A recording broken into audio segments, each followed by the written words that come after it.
আমি মূলত আব্দুল খালেক ডাঙৰীয়া সংবাদমেলখন সম্বোধন কৰিব। আপোনালোকক জনাবলৈ পাই আমি ভাল পাইছোঁ যে কংগ্ৰেছে এখন মুখপত্ৰ প্ৰকাশ কৰিব। সেই সন্দৰ্ভত তেখেতে ক'ব আমাৰ এখন বৈঠক ইতিমধ্যে হৈছে আৰু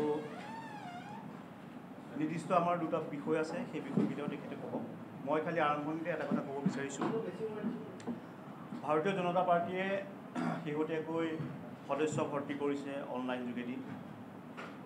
আমাৰ ক'বলগীয়া একো নাই, কিন্তু অসমীয়া ভাষাটো তেওঁলোকে শ্ৰাদ্ধ পাতিছে। তেওঁলোকে মই কেইবাখনো হৰ্ডিং আৰু পোষ্টাৰত তেখেতসকলক লিখা দেখিছোঁ যে সদস্যতা ভৰ্তি অভিযান।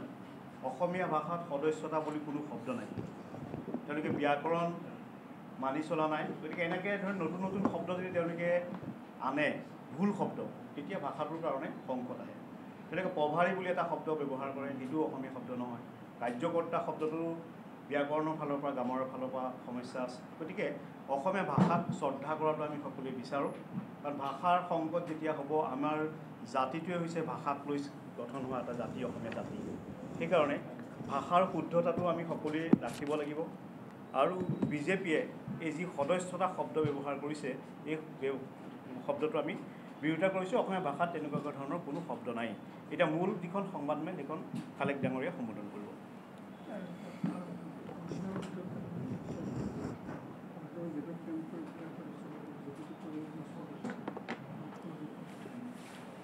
বন্ধুসকল, জোনমণি ৰাভাৰ কৰুণ অধ্যায় যেতিয়া হৈছিলে, কাৰণ আজিও ৰহস্যৰে আবৃত জোনমণি ৰাভাক হত্যা কৰা হ'ল নে দুৰ্ঘটনা হ'ল না আন কি হ'ল। তেতিয়াই আমি কৈছিলোঁ, কাৰণ CBI সকলে জানে যে CBI কেন্দ্ৰীয় চৰকাৰৰ ভাটৌ বৰ্তমান। আৰু এইটো আমাৰ কথা নহয়, মহামান্য উচ্চতম ন্যায়ালয়ে কৈছে CBIক সকীয়াই দিছে যাতে চৰকাৰৰ ভাটৌ নহয়। আৰু এইটো আমি গৌৰৱ অনুভৱ কৰিব পাৰোঁ যে অসম সন্তান উচ্চতম ন্যায়ালয়ৰ ন্যায়াধীশ উজ্জ্বল ভূঞাই এই কথা সকীয়াই দিছে CBI। জোনমণি ৰাভাৰ এই কাণ্ডৰ সময়তে আমি কৈছিলোঁ যে একমাত্ৰ জুডিচিয়েল উচ্চ পৰ্যায়ৰ ন্যায়িক তদন্ত, কৰ্মৰত ন্যায়াধীশৰ দ্বাৰা কৰা তদন্তইহে এই ৰহস্যৰ উদ্ঘাটন কৰিব পাৰে। চৰকাৰে আমাৰ কথা শুনা নাই, চৰকাৰে CBI তদন্ত দিছে, ভাল কথা। শেহতীয়াকৈ CBIৰ কিছু ৰিপৰ্ট পোহৰলৈ আহিছে। CBIয়ে কেইজনমান বিষয়াৰ নাম উল্লেখ কৰিছে।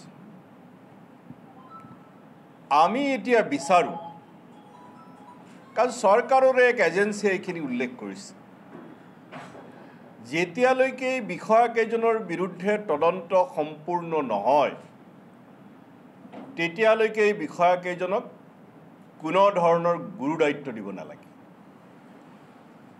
যি দায়িত্বৰ ফলত তেওঁলোকে সাক্ষ্য প্ৰমাণ নাইকিয়া কৰিব পাৰে, তেওঁলোকক কোনো ধৰণৰ গুৰু দায়িত্ব দিব নালাগে, লঘু দায়িত্বহে দিব লাগে।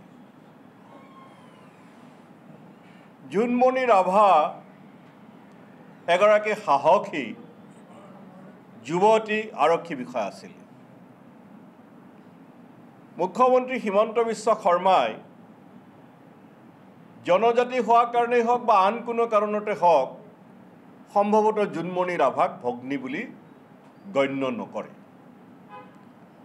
কাৰণ আপোনালোকৰ জৰিয়তে মই আপোনালোকৰ পৰাই জানিব খুজিছোঁ যে আজি অতদিন হৈ গ'ল, জোনমণি ৰাভাৰ মাতৃ য'ত থাকে, তেওঁৰ আৱাস মুখ্যমন্ত্ৰীৰ আৱাসৰ পৰা বেছি দূৰ নহয়। আপোনালোকৰ পৰাই মই জানিব খুজিছোঁ যে জোনমণি ৰাভাৰ ঘৰলৈ কোনদিনা মুখ্যমন্ত্ৰী গৈছিলে। কাৰণ মুখ্যমন্ত্ৰীয়ে সততে ঘূৰি থাকে, বিভিন্ন ষ্টেটমেণ্ট তেখেতে দি থাকে। ইমান ডাঙৰ এটা ঘটনা ঘটি গ'ল, কাৰণ তেখেত অকল মুখ্যমন্ত্ৰীয়ে নহয়, তেখেত গৃহমন্ত্ৰী, আৰক্ষী বিভাগৰ মন্ত্ৰী, এগৰাকী সাহসী আৰক্ষী বিষয়াৰ প্ৰাণ গৈছে, অথচ মুখ্যমন্ত্ৰীৰ সমবেদনা জনাবলৈ যাবলৈ সময় নহ'ল। যদি গৈছে মই আপোনালোকৰ পৰাই জানিব খুজিছোঁ। একেদৰে বিজেপি চৰকাৰ যে নাৰী সুৰক্ষাক লৈ মুঠেই চিন্তিত নহয়, তেওঁলোকৰ চিলেক্টেড কেছতহে তেওঁলোকে য'ত মেৰুকৰণ কৰিবলৈ সুযোগ পায় সেইবিলাকতহে তেওঁলোকে বেছি উৎসাহী। আৰু এটা কৰুণ ঘটনা হৈ গৈছে ইন্দ্ৰাণী তহবিলদাৰৰ ক্ষেত্ৰত। ইন্দ্ৰাণী তহবিলদাৰৰ ঘৰলৈকো মুখ্যমন্ত্ৰী মহোদয় গ'ল নে নাই আমাৰ হাতত তথ্য নাই। যদি আপোনালোকৰ হাতত আছে, আপোনালোকৰ জৰিয়তে, মই অকল ইয়াত উপস্থিত থকাখিনি নহয়, সমগ্ৰ সংবাদ মাধ্যমৰ জৰিয়তেই ৰাইজে জনাটো বিচাৰিছোঁ যে মুখ্যমন্ত্ৰী মহোদয় ইন্দ্ৰাণী তহবিলদাৰৰ ঘৰলৈ কোনদিনাখন গৈছিল। ইন্দ্ৰাণী তহবিলদাৰৰ মৃত্যু হওক, আত্মহত্যা হওক বা আন কিবা হওক, এই ঘটনাৰো আমি কৰ্মৰত ন্যায়াধীশৰ দ্বাৰা ন্যায়িক তদন্ত বিচাৰোঁ। কাৰণ তেতিয়াহে যিবোৰ সত্য, এই ঘটনাৰ লগত যিবোৰ কথা, দুৰ্নীতি আৰু অন্যান্য প্ৰশ্ন, বিজেপিৰ নেতাসকলৰ আচৰণ, নাৰীৰ সুৰক্ষা, বিভিন্ন প্ৰশ্ন জড়িত হৈ আছে, সেই প্ৰশ্নসমূহৰ উত্তৰ একমাত্ৰ হাই লেভেল জুডিচিয়েল ইনকুৱাৰীহে, উচ্চ পৰ্যায়ৰ ন্যায়িক তদন্তহে দিব পাৰিব।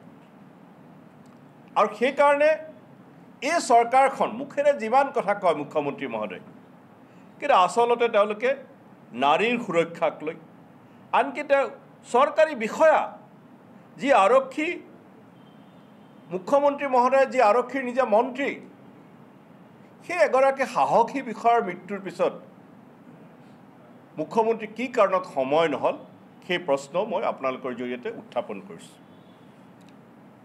আৰু এটা কথা মই প্ৰথমে ক'ব লাগিছিলে, আমাৰ মিডিয়া চেয়াৰমেন ডাঙৰীয়াই কৈ গৈছে যে আমাৰ পাৰ্টীয়ে, প্ৰদেশ কংগ্ৰেছে এখন মাহেকীয়া মুখপাত্ৰ প্ৰকাশৰ সিদ্ধান্ত গ্ৰহণ কৰিছে আৰু সেই সম্পৰ্কত এখন 12জনীয়া কমিটি গঠন কৰি দিছে মোক অধ্যক্ষ হিচাপে লৈ।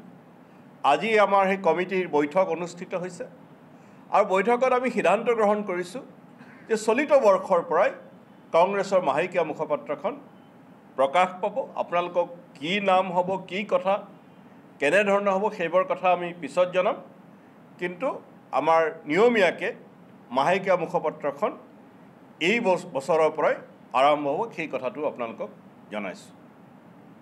এইখিনিয়ে ক'বলৈ আপোনালোকক আজি আমি আমন্ত্ৰণ কৰিছোঁ। কিবা সুধিব পাৰে?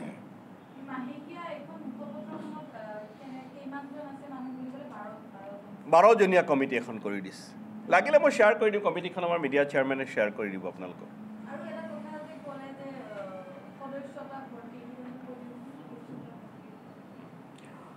নহয়, সদস্যতা ভৰ্তি বুলি যিটো তেওঁলোকে শব্দ ব্যৱহাৰ কৰিছে, সদস্য ভৰ্তিকৰণ হ'ব পাৰে, সদস্যতা বুলি কোনো শব্দ অসমীয়া ভাষাত নাই। তেওঁলোকৰ গ্ৰামেটিকেল মিষ্টেক আছে। এনেকৈ আমি এইটোৱে আশংকা কৰিছোঁ যে নতুন নতুন শব্দ তেওঁলোকে নিজাকৈ কৰি আছে। এই প্ৰভাৰী বুলি এটা শব্দ তেওঁলোকে অসমত ব্যৱহাৰ কৰে, কাৰ্যকৰ্তা বুলি এটা শব্দ ব্যৱহাৰ কৰে। এই শব্দবিলাক আচলতে ভাষা বিশেষজ্ঞসকলৰ দ্বাৰা পৰীক্ষা কৰিব লাগিব। আমি জনাত সদস্যতা বুলি কোনো শব্দ নাই, কিন্তু তেওঁলোকে অফিচিয়েলি সদস্যতা শব্দটো ব্যৱহাৰ কৰিছে। আমি তাৰ বিৰুদ্ধে কৰিছোঁ। অসমীয়া ভাষাটো তেওঁলোকে নষ্ট কৰিব নোৱাৰে, মানে কাৰো অধিকাৰ নাই।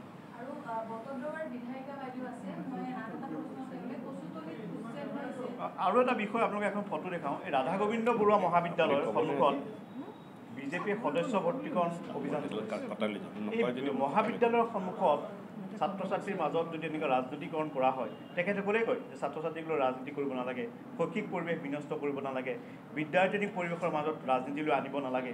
কিন্তু এওঁলোকক চাওক আপুনি, ৰাধা গোবিন্দ বৰুৱা মহাবিদ্যালয় সন্মুখত তেওঁলোকে কেনেধৰণৰে সদস্য ভৰ্তিকৰণ অভিযান চলাইছে, এই সব ছাত্ৰ ছাত্ৰী, এই কথাবিলাকো নিশ্চয় আপোনালোকৰ মাজত চৰ্চা হ'ব লাগে, মানুহক সচেতন কৰিব লাগে, এই কথাবিলাকো জানিব লাগে। এজন পঢ়ি থকা যুৱক যদি তেওঁ 18 বছৰ হৈ গৈছে, তেওঁ নিশ্চয় সদস্য হ'ব পাৰে দলটো, আমি এইটো কথাত আপত্তি কৰা নাই। কিন্তু কথাটো হ'ল যে মহাবিদ্যালয়ৰ সন্মুখত এনেকুৱা ধৰণৰ ৰাজনৈতিক সদস্য ভৰ্তিকৰণ প্ৰচাৰ চলিব লাগে নে নালাগে, সেইটো আমি কি আদৰ্শ লৈ বা নতুন পুৰুষক আমি কি আদৰ্শ দিম, ঠিক আছে, এই বিষয়ে কৈছে নেকি? এইটো অৰুণোদয় পাব। সেইটোতো ভৱেশ কলিতা ডাঙৰীয়াই নিজে কৈছে, কওঁ বুলি দেখিছোঁ, আপোনাৰ সংবাদ মাধ্যমতে দেখিছোঁ। এতিয়া আমাৰ জবাই এটা প্ৰশ্ন আমাৰ বটদ্ৰৱাৰ বিধায়িকাক কৰিছিলে, কিন্তু এই প্ৰেছ কনফাৰেন্সটো মূলতঃ মই আৰু বেদব্ৰত বৰা ডাঙৰীয়া এড্ৰেছ কৰিছে। আমাৰ এখন মিটিং আছিলে, তেখেতেও সদস্য, গতিকে আজিৰ প্ৰেছ কনফাৰেন্সত যিকোনো প্ৰশ্ন আমি দুটাৰহে উত্তৰ দিম, কাৰণ এইটো আপোনালোকক স্পেচিফিক জনোৱা হৈছে যে আব্দুল খালেক আৰু বেদব্ৰত বৰাই প্ৰেছ কনফাৰেন্স এইটো প্ৰেছ এড্ৰেছ কৰিব। গতিকে যি প্ৰশ্ন আমাক কৰে আমি সেই উত্তৰ দিম আজি। কিন্তু আৰু এটা কথা মই কৈ ৰাখিছোঁ, চৰকাৰে স্বতন্ত্ৰ শিক্ষকক ৰাজনীতিত জড়িত হোৱাটো নিবিচাৰে। ডক্টৰ অখিল ৰঞ্জন দত্ত ৰাজ্যৰ এগৰাকী আগশাৰীৰ বুদ্ধিজীৱী, তেওঁ সততে নিজৰ চিন্তা সংবাদ মাধ্যমত প্ৰকাশ কৰি থাকে। মাজতে চৰকাৰখনে তেখেতকো যথেষ্ট নগুৰ নাকতি কৰিছে।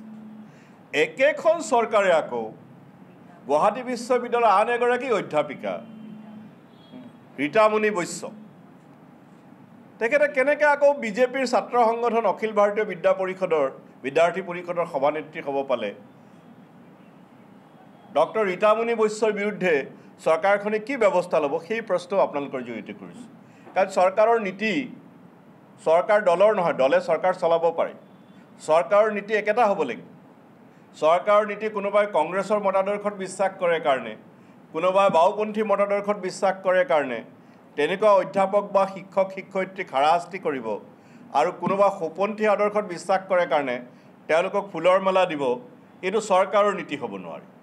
গতিকে চৰকাৰে স্পষ্ট কৰক যে ৰীতামণি বৈশ্যৰ বিৰুদ্ধে, বৈশ্য ডাঙৰীয়ানীৰ বিৰুদ্ধে কি ব্যৱস্থা গ্ৰহণ কৰিব।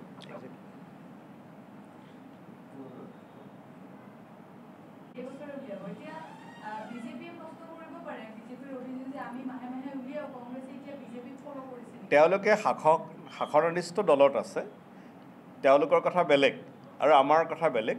কিন্তু আমাৰ এনেকুৱা নহয় যে আমি এইটো নতুন প্ৰয়াস, আমাৰ আগতেও আছিলে, কিন্তু আমি কণ্টিনিউ কৰিব পৰা নাই। কিন্তু এতিয়া সভাপতিয়ে সিদ্ধান্ত গ্ৰহণ কৰিছে যে আমাৰ নিয়মীয়া আমাৰ মুখপাত্ৰ প্ৰকাশ হ'ব, আৰু আমাৰ AICCৰ পৰা কংগ্ৰেছ সন্দেশ বুলি আমাৰ এখন নিয়মীয়া মুখপাত্ৰ প্ৰকাশ হৈ আছে হিন্দী আৰু ইংৰাজী ভাষাত। সেইটো আপোনালোকক জনাম, সময়মতে আমি জনাম। আজি আমি এইখিনি জনাব পাৰিছোঁ যে এইখন মাহেকীয়া হ'ব আৰু এই বছৰে প্ৰকাশ হ'ব, আৰু উন্মোচনী অনুষ্ঠানত আপোনালোক সকলোৱে নিমন্ত্ৰণ পাব। কংগ্ৰেছ বাৰ্তা বুলি এখন আছিলে, কংগ্ৰেছ দৰ্পণ বুলি এখন আছিলে, মেডিয়ালম বৰাই এডিট কৰিছিলে। গতিকে এইটো নহয় যে আমি নতুনকৈ উলিয়াব খুজিছোঁ, আমাৰ চলি আছিলে, কিন্তু এইখনৰ নামটো নতুন হ'ব নে কি হ'ব সেইবিলাক কথা আমি আপোনালোকক জনাম। ধন্যবাদ। অভিনয় কৰাৰ হেঁপাহ আপুনিও পুহি ৰাখিছে নেকি? আপোনাৰ অভিনয় কৰাৰ অভিজ্ঞতা নাই? কোনো কথা নাই, আপোনাৰ বাবে আহিছে সোণালী সুযোগ। 29 ছেপ্টেম্বৰত দিনৰ 9 বজাৰ পৰা নিশা 8 বজালৈ বলিউড তথা হলিউডৰ চিনেমাৰ বাবে অডিশ্যন হ'বলৈ গৈ আছে গুৱাহাটীৰ কাহিলীপাৰাস্থিত জ্যোতি চিত্ৰবনত। 5 বছৰ বয়সৰ পৰা 17 বছৰ ব্যক্তিয়ে কৰিব পাৰিব অংশগ্ৰহণ। পঞ্জীয়ন হ'ব বিনামূলীয়া, নিৰ্দিষ্ট ৱেবছাইটত কৰিব পাৰিব আবেদন।